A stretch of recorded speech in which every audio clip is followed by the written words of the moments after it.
वाचलंय आणि संतांच्या बद्दल गुरूंचं महत्त्व त्याच्याबद्दल याच्यामध्ये विवेचन आहे.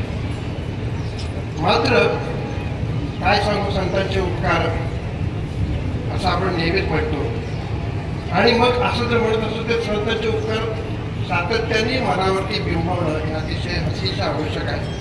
त्यांनी ते स्वतःवरती बिंबवलं, विद्यार्थ्यांच्यावरती बिंबवलं आणि आमच्यासारख्या मित्रांच्या वेळी ते बिंबवलं.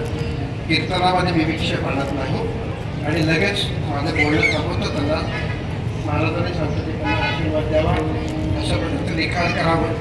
परंतु एकच होतं की याच्यामध्ये जर दृष्टांत असते, संतांच्या अभंगाचा तर दृष्टांत असतात. श्री गुरु सारिका असता पाहिजे नका, इतरांची लेखा कोणाकडे राजे करता काय मी का मागे सगळ्यांना पाठ आहे, नित्याचा आहे.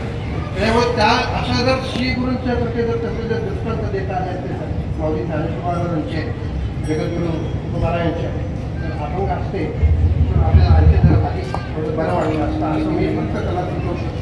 पण याच्यावरती आणखी प्रकाश टाकणारं दुसरं पुस्तक त्याने अवश्य द्यावं. परमेश्वराने माऊली ज्ञानेश्वर महाराजांना सद्बुद्धी द्यावी अशी माऊलीवर मागणी करतो आणि माझा